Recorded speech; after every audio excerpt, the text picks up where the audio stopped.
Hello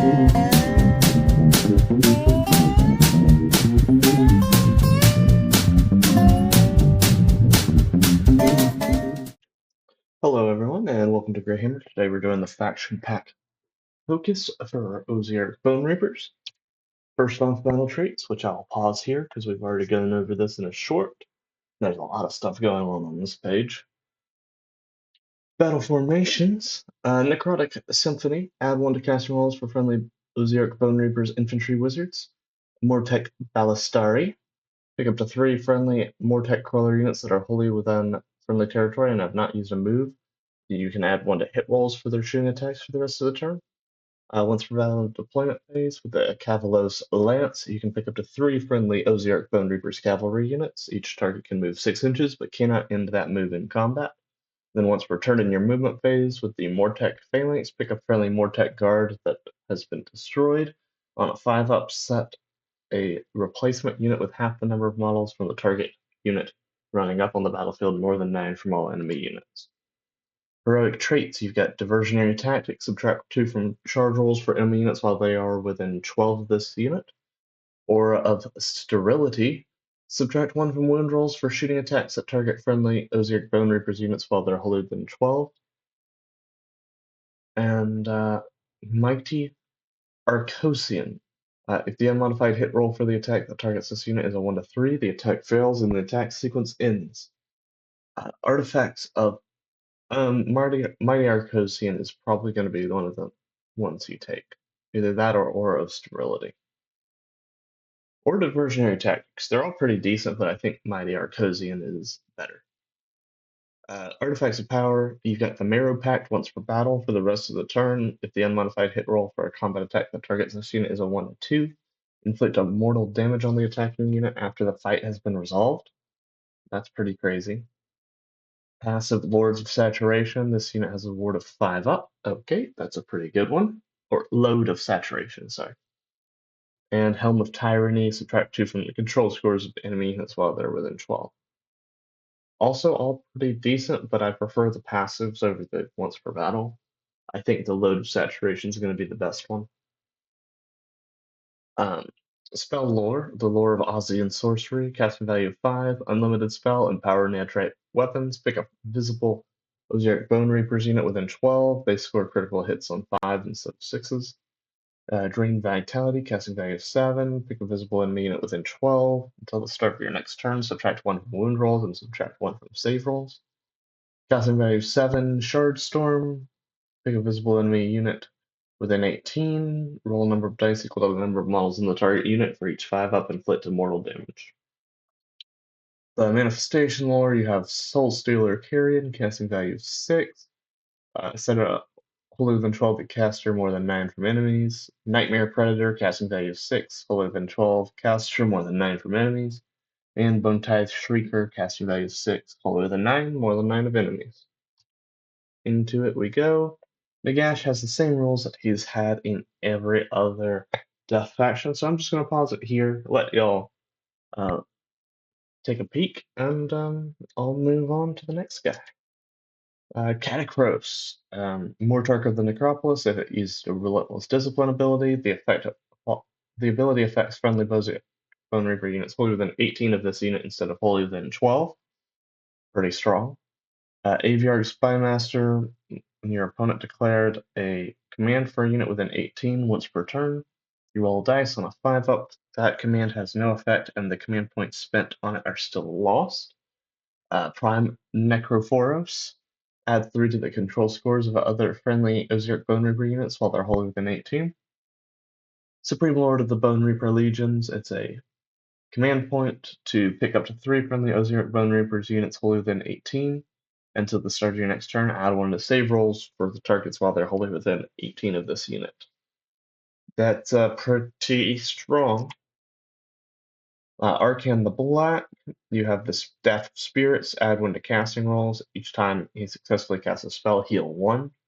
Doom of Traitors, once returning in combat phase. If this unit charged, pick an enemy unit in combat, roll a d3. On a 2-up, inflicts an amount of mortal damage on the target equals the roll. The target's a hero, double the amount of mortal damage inflicted.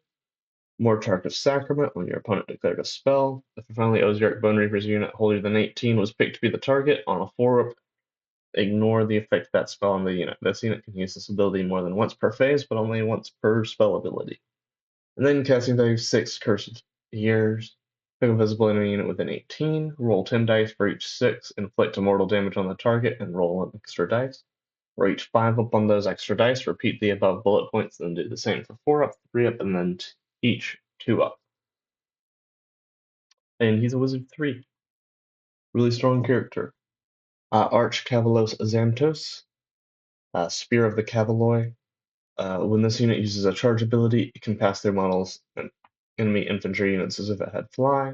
If it charges, roll a d3 on a 2-up, inflict an amount of mortal damage on the target equal to the roll, and still their wrath once per battle. If this unit is in combat for the rest of the turn, add 1 to the attacks of melee weapons used by friendly non-hero Ossiarch Bonereapers while they're holier than 12. And get moving on to Mordian, Master of the Bone Tie. You've got the Voice of Nagash. Pick a visible enemy unit within 12. For the rest of the turn, non-fight core abilities cost an extra command point to use. Mortal Contract, casting value 7. Pick a visible enemy unit within 18. Pick a visible friendly Ossiarch Bonereapers unit wholly within 18.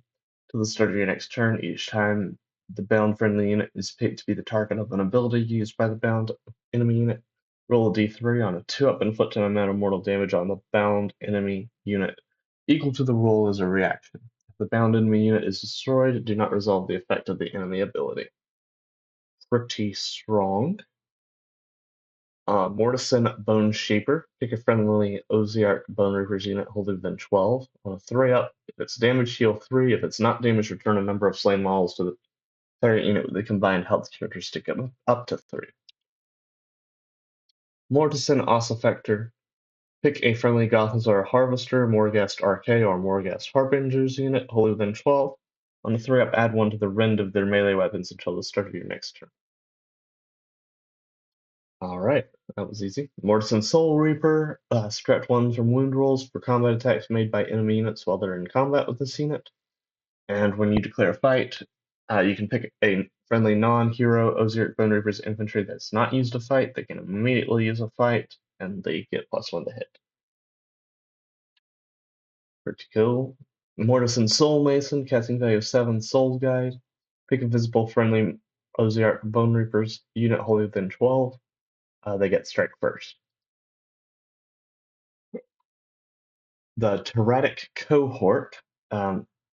Basically, the only abilities that it gets is a deployment phase ability to, if it's not deployed, set it up to outflank and then set it up anywhere on the battlefield more than 9 from enemy units. So, nothing too fancy there. Mortec Guard. Ignore all modifiers to save rolls for this unit, positive and negative, for the rest of the turn if they did not use a move as they form the shield wall. Pretty strong, but also kind of caps them at how tough they can be.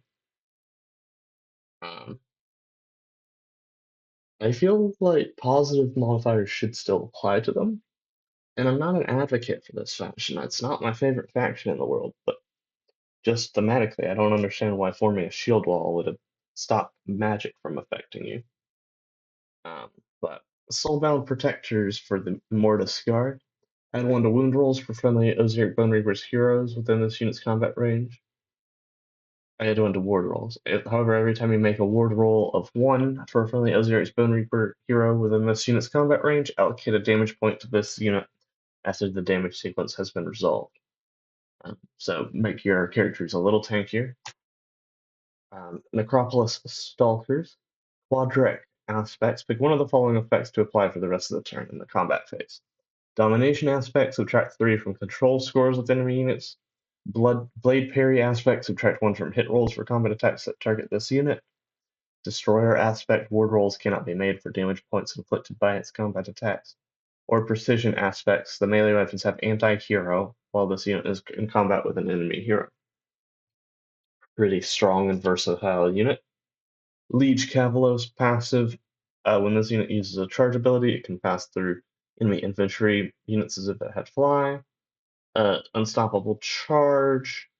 If this unit charged, pick an enemy infantry, roll a d3 on a 2-up inflict minimal mortal damage. And you can pick a friendly Cavalos Death Riders unit that is not used to fight. You can fight after this guy. Mortec Crawler. Pick an enemy unit that was targeted by all of the unit shooting attacks. Roll a dice. Add 1 to the roll if it's wholly within 12 of a friendly Mortis and Os effector, and add 1 to the roll if any other friendly Mortec Crawler units picked that enemy unit to be the target of this ability. On a 4-up, the target has strike last for the rest of the turn. Cavalos Death Riders, when they use charge, they can move over enemy infantry as if they had fly. So, and then if this unit charge, pick an enemy unit with an infantry unit that it passed across. Roll a d3 on a 2-up, inflict an amount of mortal damage on the target equal to the roll. So, not too much happening there. Gothazar Harvester. Gruesome Surgery once per turn. Pick an enemy infantry unit in combat. Roll a d3. 2-up, inflicts an amount of mortal damage on the target equal to the roll. For each model slain by this ability, you can return a slain model to a friendly Mortec Guard unit wholly within 12. Bone Harvest. Each time an enemy model in combat with this unit is slain, give this unit 1 Bone Tithe point. This unit can have a maximum of 6 Bone Tithe points. And then Repair Construct at the end of any turn. Pick a friendly Ossiarch Bonereapers unit wholly within 12. Return a number of slain models to the target with a combined health characteristic equal to the number of Bone Tithe, then you reduce the Bone Tithe to 0. And Morghast Archai, Ebonrot Armor. They have a ward of 3-up against damage inflicted by spells, prayers, and manifestations. If you make a successful ward roll for this unit, or if this unit destroys an enemy manifestation, give it an Arcane Charge token. You cannot have more than 1 Arcane Charge tokens. Then in any hero phase, if this unit has an Arcane Charge token, pick a friendly Ossiarch Bonereapers Wizard wholly within 12. Add 1 to casting rolls for them, basically. So pretty neat. Morghast Harbingers. Once per turn, when you declare a relentless discipline ability, this unit is affected by the relentless discipline ability as if it was wholly within range of the friendly hero picked to use it. And then Harbingers of Death, add 1 to the number of dice rolled when making charge rolls to a maximum of 3. And then you've got your endless spells. You've got Nightmare Predator, health 7, 8-inch move, 5-up save, blastering claw, 6 attacks, 4-up, 2-up, rend 2, 2 damage. Death Incarnate at the end of any turn. If this manifestation was destroyed or banished this turn, and the unit that summoned it is on the battlefield, roll a dice. On a 4-up, set up this manifestation again, wholly within 12 of the unit that summoned it, and more than 9 from all enemy units. So it just makes it harder to get rid of it. Soul Stealer Carrion, health 7, 10-inch move, 5-up save, 6 attacks, 4-up, 2-up, rend 1, d3 damage. Sorry, my dog. Aviarch Sentry, subtract 5 from control scores of enemy infantry units while they're within 6 of this manifestation. Bone Tithe Shrieker. Got a ranged attack, 7 health, 8-inch move, 5-up save, ranged attack of 12 inches, 4 attacks, 3-up, 4-up, rend 1, d3 damage, can shoot in combat. And the Soul Rending Shriek, 4 attacks, 3's up, 4-up, rend 1, d3 damage. No escape passive, subtract 1 from wound rolls for enemy units while they're within 12 of this manifestation. The Bone Tithe Nexus. You've got the Deadly Gaze in your hero phase. You pick a visible enemy unit within 18 and roll dice. On a 4-up, pick one of the following effects. You either subtract 1 from hit rolls until the start of your next turn, subtract 1 from casting or chanting rolls, have the move, or inflict d3 mortal damage. Punishment of Lethargy is probably going to be the one you do the most, if I have to guess. And then probably Agony or Death. Spearhead rules. Mortis and Soul Reaper. 2 units of 10 Mortec Guard, 5 Cavalos Death Riders, and a Gothazar Harvester. So something tells me that this is going to be pretty focused on healing. One of your Mortec Guard is not set up in the deployment phase. In your movement phase, you can set up only within 3 of the battlefield edge, more than 6 from all enemy units.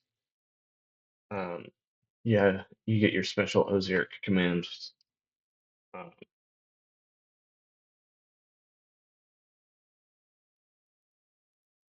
hmm, I bet each unit has their own command. Um, we'll see. Regiment abilities. You pick one. Impenetrable ranks. Pick a friendly unit until the end of the phase. Add one to the ward rolls. So you basically get a +1 ward. Reform ranks once per battle. Pick a friendly Mortec guard unit in combat. They can use retreat without any mortal damage being inflicted on it. Both of those are all right. Wait, those are Ossiarch commands, so they cost a command point, right? That's what I just read.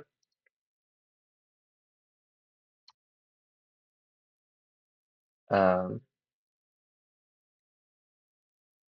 huh, interesting. Okay. Sorry, not prepared for this. This one's very confusing to me. Enhancements. You've got the spell Empower Nadrite weapons, and a 5-up, add one to the rend of their melee weapons. Um, your Soul Reaper Scythe has crit 2 hits. Pick friendly Mortec guard unit holding than 12. On 2-up, add 3 to their move, or Mirror Pact. Each time your general uses a fight, heal X, or X is the number of damage points allocated by its attacks. So let's see. Mortis and Soul Reaper. Okay, they do have Ossiarch commands, but you do have to spend an Ossiarch command point to use your once per battle ability, which is a little dumb. Drain Vitality on a 6-up on a 2d6, subtract 1 from hit rolls for an enemy unit within 18. And then you can spend a command point to pick a friendly unit holier than 12. Heal D3. If the target's not damaged, you can instead return a number of slain models to it that have a combined health characteristic of D3 or less. Mortec Guard. Until they can get crit 2 hits. Um, Cavalos Death Riders. You have to spend a command point to make them able to move across and do mortal damage. Then Gothizzar Harvester. You get your Bone Tithe points each time it slays an enemy model. And then you pick a friendly Mortec Guardian within 6. Roll a dice for each Bone Tithe point this unit has. For each 4 you retain a slain model, then return the Bone Tithe points to 0. Also, Mortec Guard are not reinforcing. So on to the kind of uh, review side of it. Yeah, I don't know why Mortec guards don't have the ability to get their save to a 3 yet.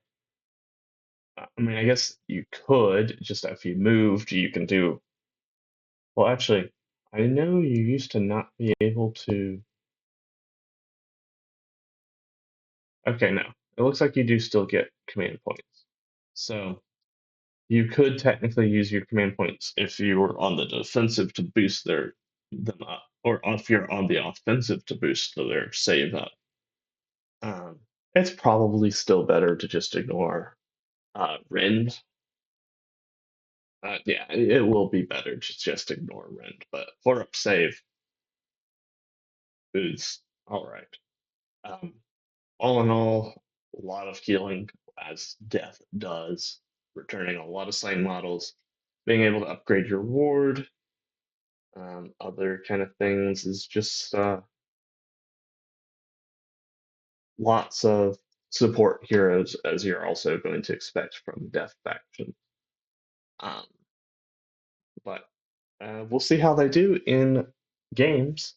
I don't know anyone who plays them, but uh, maybe eventually one of my friend group will get them.